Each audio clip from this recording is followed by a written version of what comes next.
Oh no, this is bad. The bus is going over. There are still kids on here.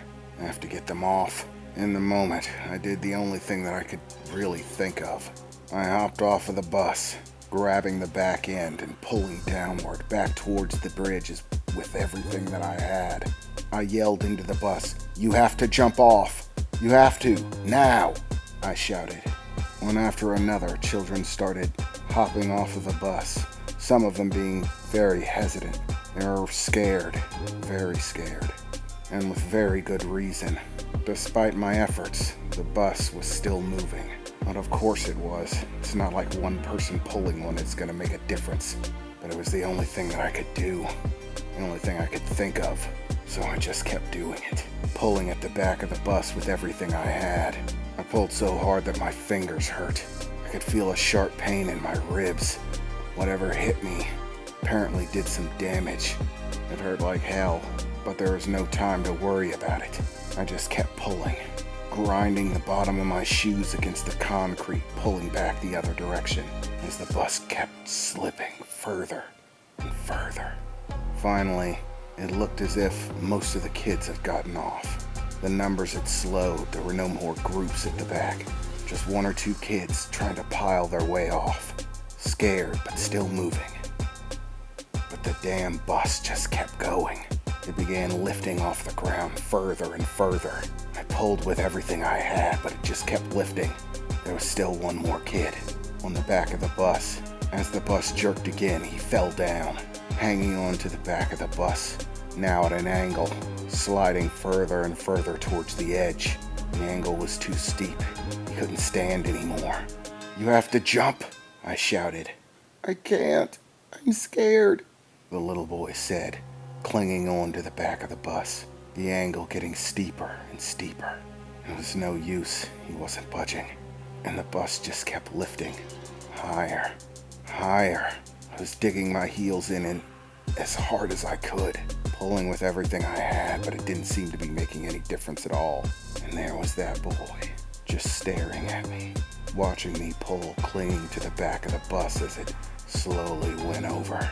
And finally, the bus went all the way over. It started falling, sliding rapidly towards the edge.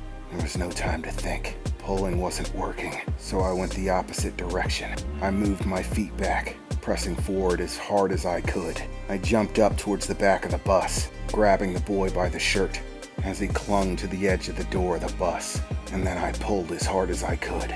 I couldn't even feel my fingers anymore, but I gripped with everything I had, and as the back of the bus lifted up, spilling over the end of the bridge, the boy didn't go with it. My grasp on him was firm enough that when the bus went, he didn't go with it. I fell backwards, the little boy falling on top of me, still crying. And then I heard it. The crash.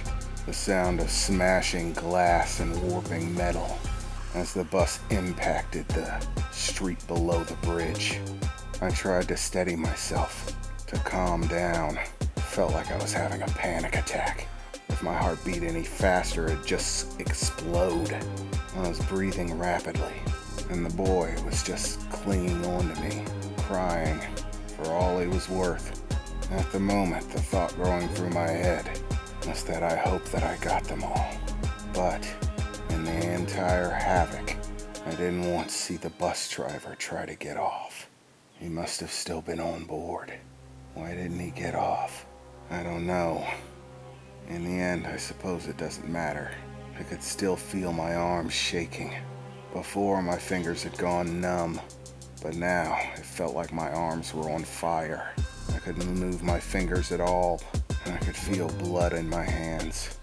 It wasn't the boys, it was mine. As I looked down into the palms of my hands, I could see it. The ripped skin, blood flowing out from underneath. I could see all the meaty parts inside my hands. Was I really gripping it that hard? As soon as I actually looked at it, it only made the pain worse. I just grit my teeth and laid there, let the boy cry for the time being. The other children began to huddle around me, at least a few of them. Some of them had run to nearby cars, or screaming and crying to other adults. About what? I don't know. Because it wasn't long after that everything just went dark for the time being. Whether it was blood loss or just that I passed out from the pain or just in general. But the lights, they went out. The next time I woke up, I was in an ambulance. My arms were still on fire. I could barely feel my hands, other than the pain. It looked like they were wrapping me up. I could see IVs hooked up to me. The people working in the ambulance seemed to be in a scramble, but I suppose that's their job. Man, this day started off so well, but I suppose you don't get to pick whether the day's gonna be good or not. You get what you get. The pain was excruciating. I kept slipping in and out as they drove me to the hospital. Once they got me there, it was a short trip to a surgical room. Apparently I had damaged my arms pretty badly. They needed to operate. So they put the gas mask on me, and as soon as they did, the lights went out again. The next time I woke up, I was in a hospital bed. The room seemed nice. It was actually a private room. I'm surprised. I didn't think my insurance covered it. But as I looked around, I quickly found that I wasn't alone. "Oh, thank heavens. Bob, he's awake," my mother said. As I woke up, she was sitting there by my bedside. "Are you crazy?" she said, looking at me, terrified. "Do you realize what could have happened to you? Why would you do something like that?" she exclaimed, hugging me. She was a mixture of angry that I apparently did it, but also relieved that she could now talk to me, bouncing back and forth between scolding me and hugging and kissing me sporadically. My father, at the moment, seemed to be looking out of the window. When I woke up, he turned around, walking back towards the bed where I was laying. "Well, how are you feeling, kid?" my dad said, tussling my hair. He always did tend to treat me like I was a little kid. I'm 27 years old. I think I'd be beyond hair tussling at this point. I found it very annoying, but at the same time, it was sort of comforting. I was always my dad's little boy, even if I was an adult now. As far as he was concerned, I'd never grown out of being called kid. Even if I was 50 years old, he'd probably still be calling me Little Slugger, Squirt, Pipsqueak. That was just how my dad operated. But despite the fact that I didn't go to law school like he wanted, or any college in general, he never seemed mad about any of it. Sure, he wanted me to do those things, but it wasn't as if he'd stop caring about me if I didn't. I'll tell you what, kid, you stepped into it. And I mean really stepped into it. According to the doctors, you have 1 broken rib, 2 fractured ribs, and severe damage to both your arms and your hands, torn ligaments, fractured metacarpals, and a list of other injuries. But the stupidity of your actions aside, I couldn't be prouder of you, kid.